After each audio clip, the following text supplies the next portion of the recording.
Muy bien, bienvenidos nuevamente. Siempre la clase se está grabando, siempre la vamos a ir subiendo al canal de YouTube, así que para los que por alguna razón no se pudieron conectar o tuvieron problemas de conexión, bueno, es lo mismo, no pudieron conectar, tuvieron problemas de conexión. Eh, a veces uno critica, hay unas redes sociales, critican a los políticos de todos los colores sobre la forma que hablan, cosas que dicen, pero son cosas que pasan. Y sobre todo si están en un ambiente de un programa de televisión, una entrevista en vivo, es bien fácil caer, ¿no? Entonces, pero en estos tiempos hay que tener cuidado porque todo lo que queda grabado en un determinado dispositivo en algún momento puede ser publicado y ahí nos queda nuestra imagen un poco mal, ¿no? ¿Cuánta gente le han hecho memes de algo que dijo en algún momento y que se volvió viral y ya quedó como meme, ¿verdad? Entonces, hay que tener cuidado. Vamos entonces a ver este pequeño repaso que va a abarcar aspectos que vimos en el ciclo pasado y también vamos a retomar algunas cosas nuevas. Entonces, vamos a comenzar el balance general que mide la situación financiera y que dijimos en su momento que era un estado financiero estático. Dijimos que era estático porque establece la situación de la empresa en una fecha determinada. Pasada esa fecha, es más, al día siguiente, ya ese balance ya no corresponde a la realidad de la empresa porque la realidad de la empresa prácticamente cambia a diario. Aún cuando una empresa no tenga transacciones, así de comprar, vender o pagar, pues hay otros procesos que siguen su curso, como por ejemplo la depreciación del equipo. Eso siempre se da a diario, ¿no? Aunque no se use el equipo, siempre hay depreciación. Entonces dijimos que el balance general es un documento que muestra la situación financiera de una entidad a una fecha determinada. También dijimos que había una relación ahí en la situación financiera, se podía dividir en dos aspectos, que era la liquidez y la solvencia, y que la liquidez era la situación financiera medida en el corto plazo, mientras que la solvencia pues es la capacidad o la situación financiera medida en el largo plazo. Eso parte de lo que hablamos el ciclo pasado. De manera muy somera lo estamos viendo acá, o sea, muy lacónica, porque lo que queremos es como remover un poco la tierra, ¿verdad? Para poder sembrarlo de este ciclo. O sea, ahorita estamos removiendo la tierra, echándole agüita para que esté lista para la siembra de este ciclo. Luego hablamos de las partes que lleva el estado de situación financiera o balance general, que es como nosotros le llamamos en nuestro país. Hay que aclarar que el término balance general es válido, puesto que el Código de Comercio así le llama. Entonces, si el Código de Comercio le llama así, debemos respetar esa situación. Entonces, poco a poco se va a ir cambiando el término de balance por el de estado de situación financiera. Ahora, ¿es incorrecto llamarle estado de situación financiera? No, pero para efectos de presentar este documento ante un cliente o ante una autoridad competente, pues es conveniente llamarle balance general. Es el nombre legal que tiene. Porque si usted manda ese documento y le pone estado de situación financiera, perdón, van a poner trabas de que no es así como se le llama legalmente hablando. Aunque estatalmente, hay que aclararlo, gubernamentalmente se le llama estado de situación financiera. O sea, el estado de situación financiera, es decir, en la contabilidad gubernamental así se llama. Y otra asignatura que primero Dios, si la universidad así lo establece y Dios lo permite, pues se las voy a impartir yo también. Entonces, lleva el nombre de la entidad, lleva el nombre de la entidad, la denominación y fecha,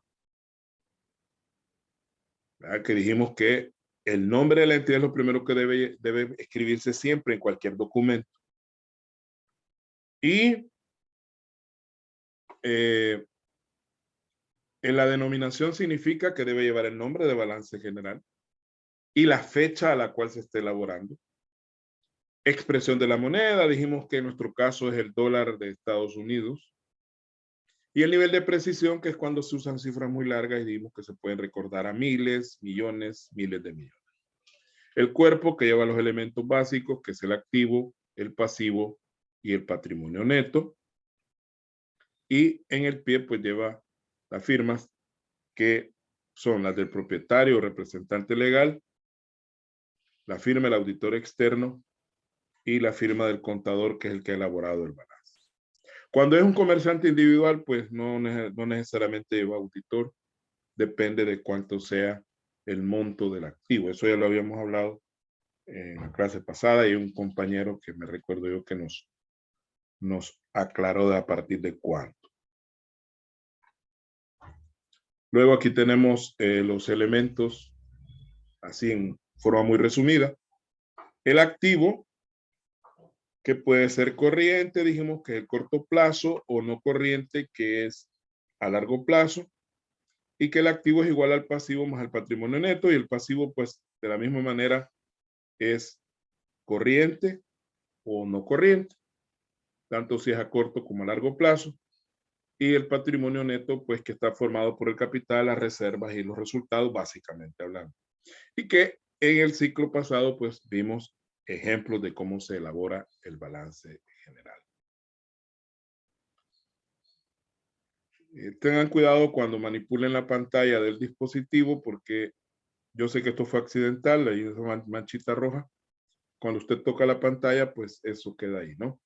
Pero tampoco se sienta culpable quien lo hizo. Yo sé quién lo hizo, no voy a decir.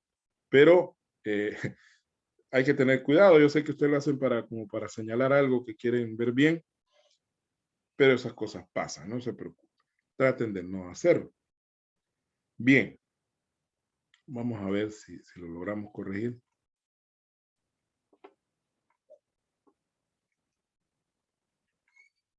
Bueno, ya corregimos eso. Entonces, y esto pues ya lo vimos también con números. Ahora,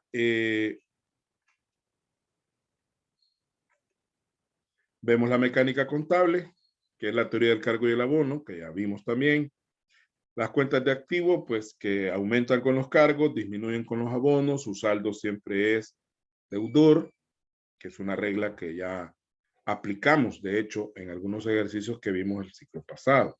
Y que este ciclo vamos a seguir aplicando esas reglas, pero ya en otro enfoque, porque le vamos a dar más énfasis o más preponderancia al cierre de la contabilidad y no al desarrollo, que es algo que ya vimos. De hecho, hoy vamos a ver las etapas que lleva el proceso contable. Un proceso contable básico de un periodo anual lleva 3 etapas de las cuales ya vamos a hablar. Adelantito. Ahí están las cuentas de pasivo y patrimonio, que funcionan totalmente a la inversa, ¿verdad? Disminuyen con los cargos, aumentan con los abonos y el saldo, su saldo siempre es acreedor.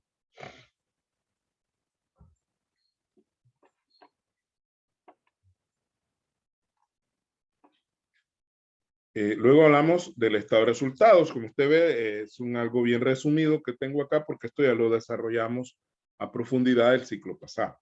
Solo estamos como recordando lo básico.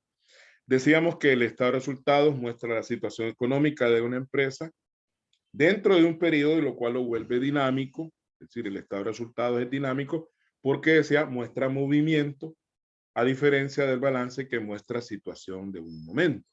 Mientras que yo le decía, si en el balance aparece la cuenta banco que tiene $1.000.000, significa que en esa fecha que se hizo el balance o a la cual corresponde el balance elaborado es $1.000.000 que hay en la cuenta, lo cual no significa que durante todo el año hubo $1.000.000 ahí. Pudo haber más o pudo haber menos, depende de cómo se ha movido la cuenta. Pero si usted dice en el estado de resultados que de ventas tiene $1 millón, ese $1 millón representa las ventas de todo el año, no las ventas de ese día, sino de todo el año. Entonces, ahí es donde está el matiz o la diferencia entre el balance y el estado de resultados, y por qué el balance es estático y el estado de resultados es dinámico. Porque el estado de resultados muestra datos acumulados de todo el periodo. Y la definición, ¿no? El estado financiero que muestra la situación económica de una entidad durante un periodo determinado, a través de la fusión de ingresos y gastos. Cuando decimos fusión, dijimos, pues es tomar los ingresos que son positivos con los gastos que son negativos, hacer una suma algebraica que se vuelve resta, obviamente, y que si los ingresos son mayores, pues hay ganancia, y si los gastos son mayores, hay pérdida, y si son iguales, pues estamos en una situación de equilibrio. Luego el concepto de ingreso, que también es un concepto un poco largo, que dijimos que son los incrementos en los beneficios económicos producidos a lo largo del periodo contable en tres formas: en forma de entradas de efectivo, en forma de incrementos en el valor de los activos, o bien como decrementos de las obligaciones, que dan como resultado aumentos en el patrimonio neto, porque a la larga los ingresos lo que hacen es incrementar nuestro patrimonio. De ahí que los ingresos siempre se abonan, porque los ingresos aumentan el patrimonio, y como el patrimonio es un elemento acreedor, al ser abonado aumenta, los cuales no están relacionados con las aportaciones de los propietarios a este patrimonio. Es decir, cuando los socios dan más plata, aportan más capital a la empresa, no se consideran ingresos, ahí son aportaciones, ¿no? Los ingresos vienen de la operatividad de la empresa, de las ventas, de productos, que es lo más común, o la prestación de servicios, en caso que la empresa se dedique a prestar servicios, y no necesariamente vienen de las aportaciones que los socios han hecho. Y ahí tenemos el esquema, que también lo vimos en la clase ciclo pasado. Aumento de los beneficios económicos producidos a través del ciclo contable en forma de entradas de efectivo, aumentos de activos, decremento de pasivos, y que representan también un aumento en el patrimonio neto, pero que no tiene que ver con las aportaciones de los inversionistas. Luego el gasto, que es lo contrario. De esto también les voy a mandar las diapositivas, también las voy a ir subiendo a Classroom, ¿verdad? Donde le salga a usted mucho más práctico, ya sea en Classroom o en el WhatsApp directamente. Yo en las dos plataformas voy a tratar de ir subiendo, voy a subir los videos, entonces va a tener todas las herramientas para que usted pueda repasar.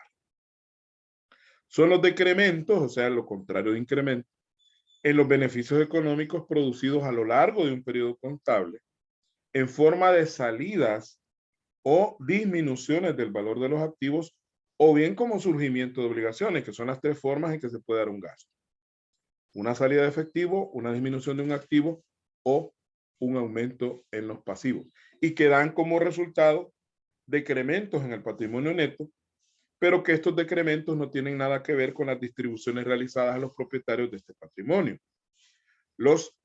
Así como los accionistas pueden aportar dinero, también retiran dinero a través de ¿qué? Retiros de capital, o sea, ellos se retiran o retiran parte de su inversión, o también se da en forma de cobro de dividendos, o sea, cuando los accionistas pasa un periodo contable, se hace el estado de resultados, se calcula la ganancia, ellos deciden en una junta qué porcentaje de todo lo que se ha ganado se van a repartir. Y eso se le llama dividendo, que también tiene que ver, no se considera como un gasto, sino que como un retiro de capital. Y ahí está el esquema.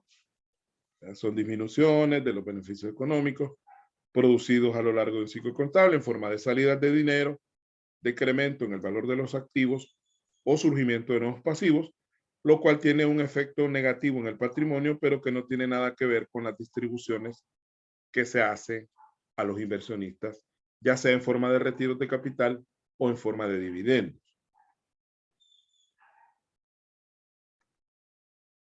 Y ahí tenemos las tres situaciones que habíamos mencionado, que los ingresos son mayores a los gastos, entonces eso genera una utilidad.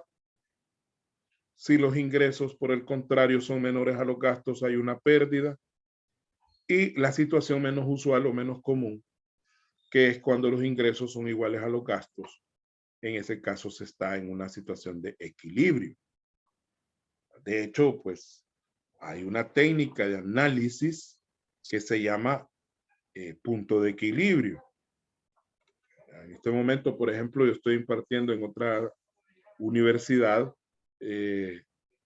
la materia de costeo directo y ahí estamos hablando ahí vamos a hablar, mejor dicho, del punto de equilibrio, y cómo se calcula y cuál es su utilidad, porque muchas veces en esas asignaturas, como el caso de costeo, nos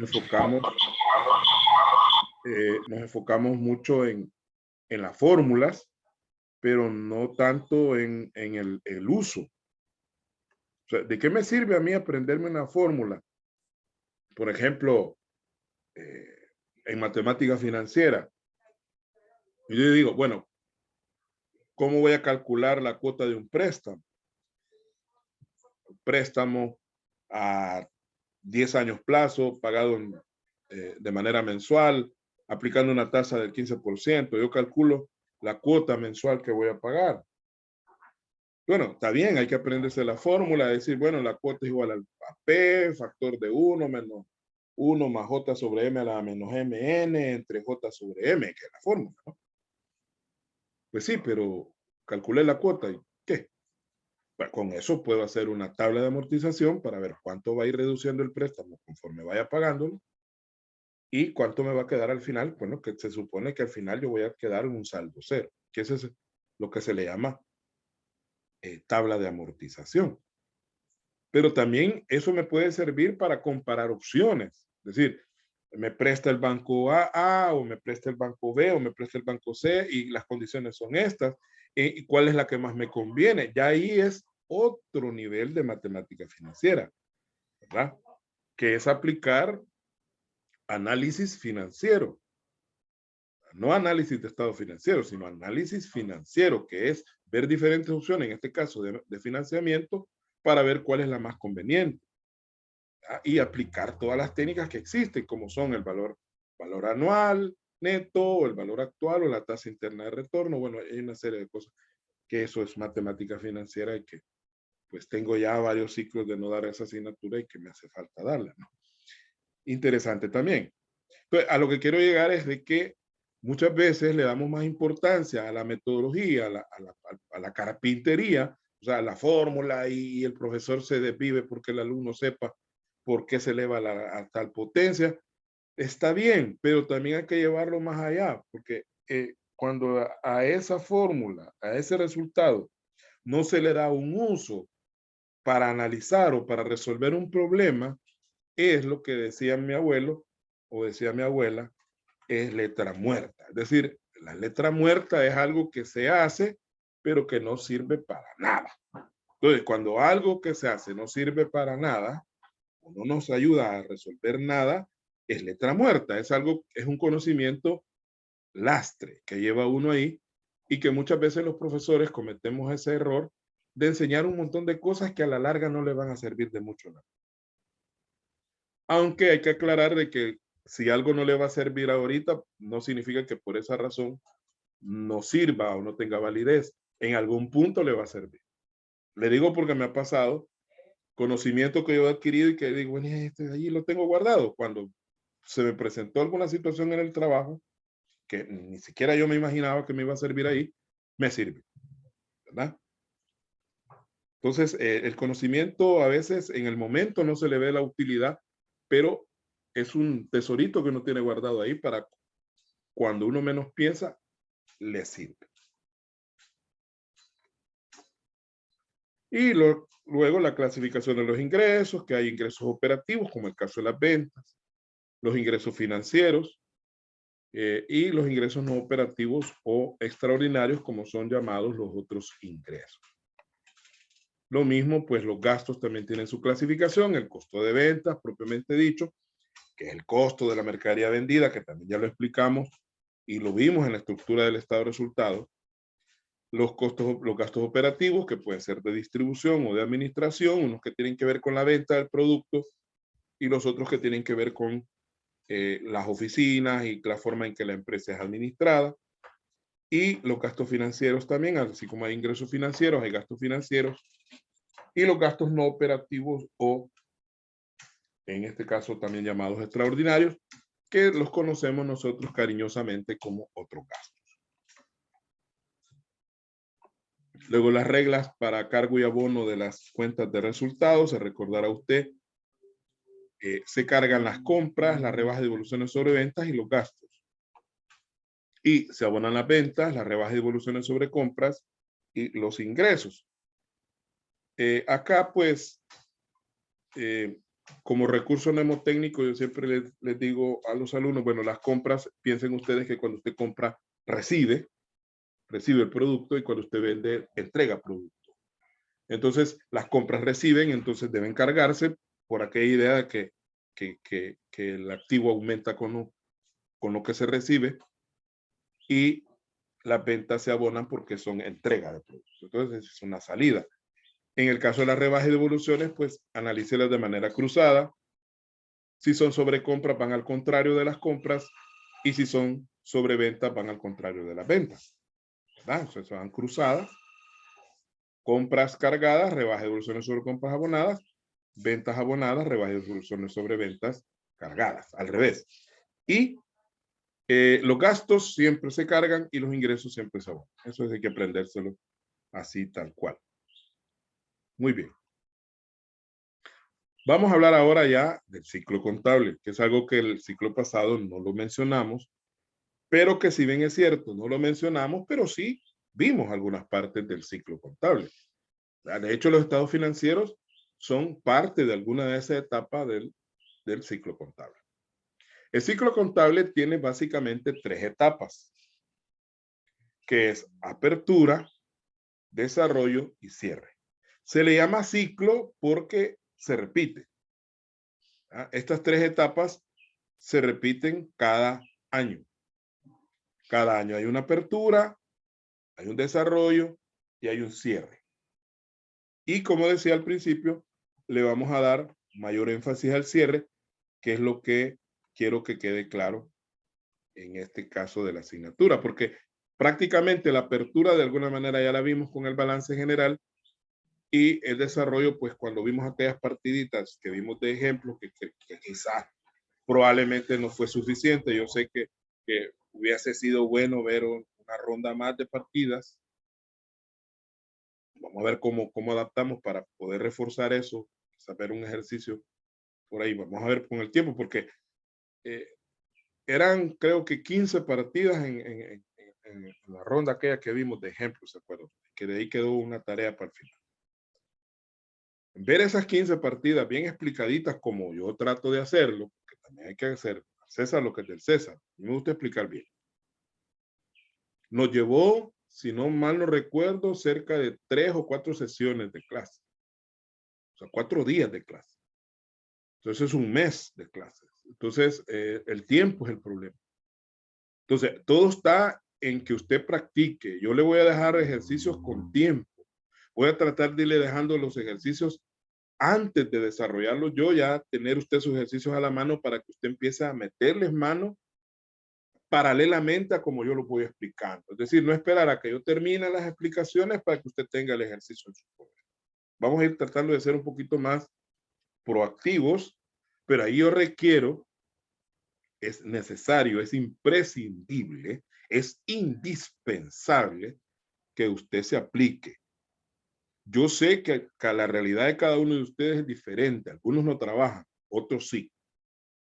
Pero tampoco sería justo de mi parte, quiero aclarar eso, darle prerrogativas a los que trabajan porque trabajan y decir, no, que como trabaja, pobrecito. Entonces, no, yo tengo que ser parejo.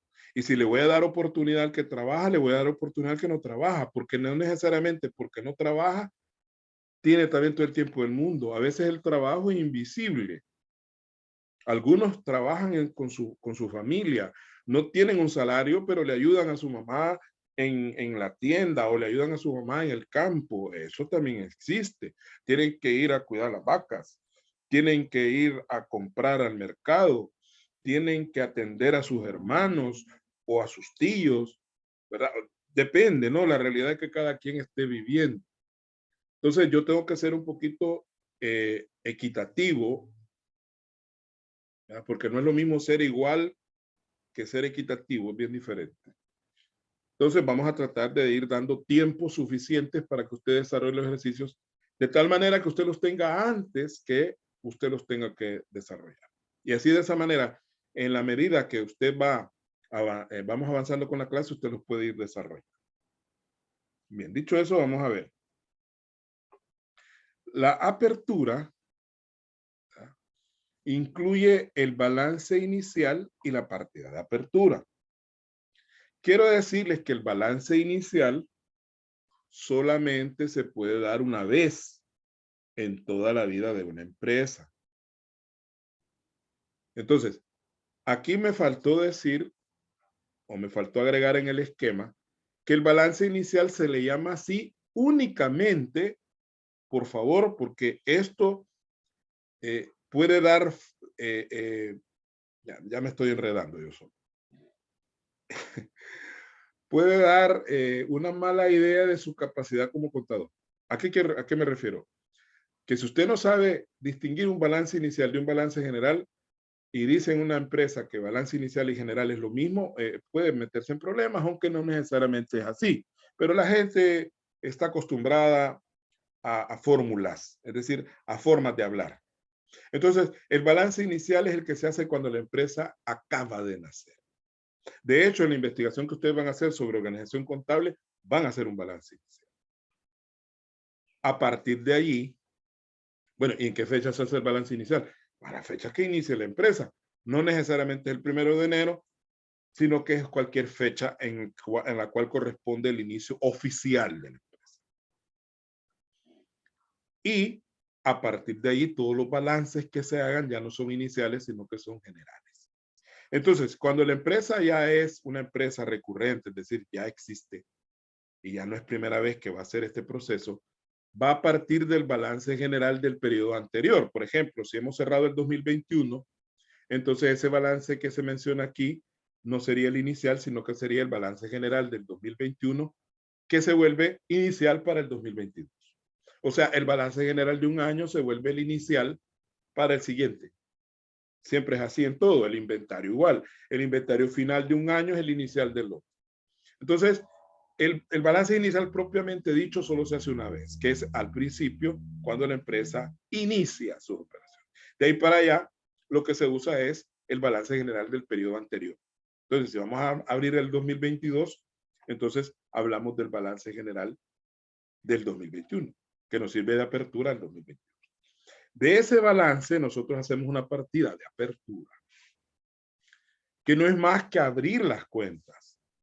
Pero ahí viene la palabra apertura, abrir las cuentas. ¿Qué cuentas vamos a abrir? Las cuentas de balance, porque las cuentas de resultado no existen en ese momento. Están cerradas, están liquidadas. Entonces abrimos la cuenta caja, bancos, etcétera, todas las de activo, todas las de pasivo y todas las de pasivo. Eso sencillamente es la apertura, nada más. Luego vamos al desarrollo, que es la parte más larga, porque es la que se hace durante todo el año. Durante todo el año nosotros vamos a hacer las partidas de diario, que es lo que vimos en los ejemplos del ciclo pasado. Todas las compras, todas las ventas, todos los gastos, todos los pagos, todos los cobros, todo se va a registrar a través de las partidas y eso lo vamos a ir llevando a la mayorización. También quiero aclarar que en términos prácticos, la mayorización es un proceso que se da paralelo a las partidas. Es decir, que por cada partida que se va haciendo, se va mayorizando. Eso que nos enseñaron en algún momento, no sé si alguno de ustedes así se los enseñaron, de que primero se hacen las partidas y luego se hace la mayorización, así en chorrera. No es así. En la práctica, de hecho, los sistemas contables modernos, computarizados, ya no se hace la mayorización de manera manual. La mayorización es un proceso automático que el sistema ya tiene incorporado. De tal manera que cuando usted digita una partida en el sistema, este automáticamente hace la mayorización en otra parte del sistema, ya se está mayorizando las diferentes cuentas que están involucradas. Es decir, que no es algo que usted va a hacer manualmente. Pero que sin embargo, nosotros aquí sí lo vamos a hacer manual, al menos en esta parte, porque queremos aprender cómo se hace. Ya cuando el sistema lo haga, pues ya nosotros vamos a saber cómo funciona. Y no se mayoriza en chorrera, es decir, no que todos los cargos de una vez y todos los abonos y al final sacar un saldo. Los saldos se deben ir sacando de manera, en la medida que se va haciendo una partida, se va sacando el nuevo saldo de la cuenta. Si no, no tiene sentido mayorizar, porque mayorizar, la idea de mayorizar es tener el dato exacto del saldo de una cuenta en un momento determinado. Entonces, si yo espero hasta fin del periodo para poder hacer todo eso, no tengo la información cuando yo la necesito. Y luego viene la parte crítica, que es el cierre. Miren, aquí viene la parte un poquito más complicada. Crítica, ¿por qué? ¿Por qué es crítica? Bueno, el término crítico a veces creemos que es sinónimo de problema, ¿no? Se le llama parte crítica porque es aquí donde se va a determinar qué es lo que pasó. El cierre se hace con el propósito de saber qué pasó, cómo quedamos después de todo el año que pasó.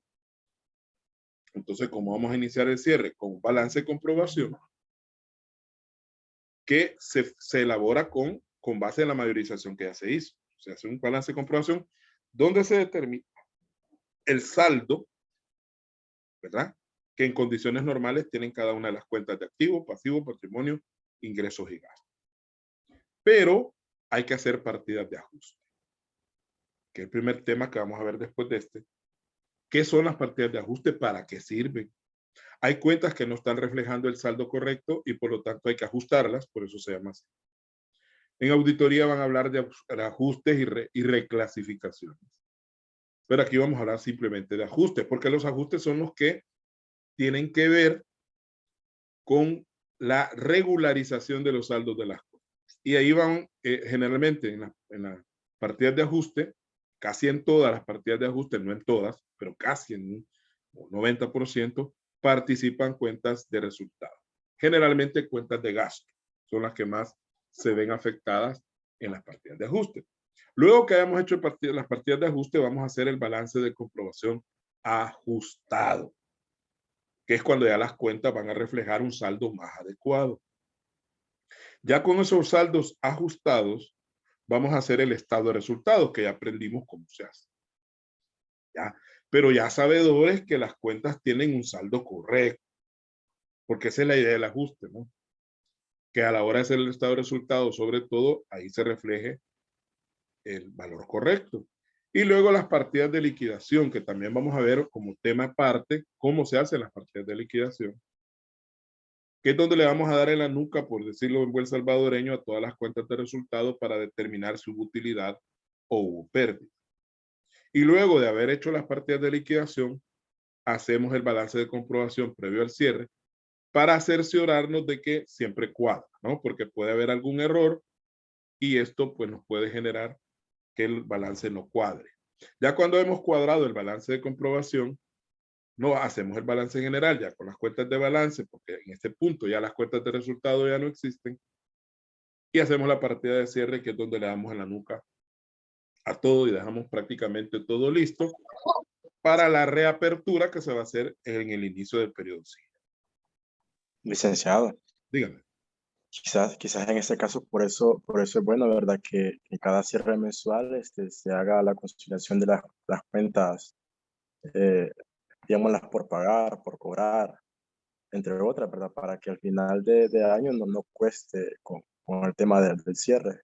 Correcto. Es conveniente, sobre todo si el volumen de operaciones es muy fuerte de la empresa, como a veces ocurre que hay mucha venta, mucha compra, mucho pago, hacer ajustes mensuales. Esto nos ahorra problemas a final del año, estar pensando al final del año todos los ajustes que hay que hacer, porque hay que hacer un plan de cierre donde hay que ver todo lo que hay que ajustar. Si vamos ajustando mensual, eso nos evita al final que se nos acumule todo el trabajo. Tiene razón. Entonces, aunque usted puede hacerlo mensual o lo puede hacer anual, ¿verdad? Pero si usted considera que el volumen de operaciones es muy fuerte, habría que hacerlo mensual, porque este proceso es de sacar carrera. O sea, de hecho hay mucho meme de contadores que mucha gente, la mayoría de gente no entiende qué es lo cuando estamos en cierre. Ahorita estamos en cierre. Ahorita Sí, estamos cerrando el 2021. Tenemos hasta el 30 de abril para presentar declaración de impuestos sobre la renta, por ejemplo. Y para eso hay que hacer todo este proceso que está ahí en la lámina. Entonces, tiene razón. Hay que hacerlo mensual para ir cerrando poco a poco y no hacer un cierre completo a fin de año que nos puede generar errores. Y voy a quedarme por ahí porque ya este tema serían las partidas de ajuste propiamente dichas y ya no me queda mucho tiempo. Entonces es bastante lo que tenemos que ver, jóvenes. Y pues el próximo sábado traten de hacer tiempo, por favor. Yo sé que el trabajo, que les hacen llegar sábado, o dense una escapadita por ahí, pero la cuestión es que estén en las sesiones. Y si no, pues para eso está la grabación de la clase, pero véanla, ¿verdad? Porque si ustedes después ya no visualizan la clase, no vamos a aprender mucho. Mi idea es que aprendamos el proceso de cierre, que es la primera meta del ciclo, aprender este proceso en papel, o sea, a mano, para luego poder darnos el lujo de hacerlo en un sistema. Así de que muchas gracias por todo, jóvenes. Me da un poco de nostalgia no poder conocerlos personalmente. Ojalá algún día, pienso yo, que al próximo ciclo probablemente podamos estar de manera sí, presencial, claro. aunque eso Otra mismo dije el consulta. año pasado. Dígame. ¿Y usted las evaluaciones las va a hacer presenciales o virtuales? No, todo va a ser virtual. Es más, Ah, la gran mayoría van a ser tareas o enlaces a un formulario de Google, ¿ya? sí, sí, ok. Ujú. Todo va a ser así de esa manera. Bueno, muchas gracias por todo y pues suerte si tienen clase en la tarde. Y me saludan ahí a los colegas, a Molina, a Ramón o a los demás que conozcan por ahí, que ya tengo también bastante no verlos. Muchas gracias, jóvenes, cuídense.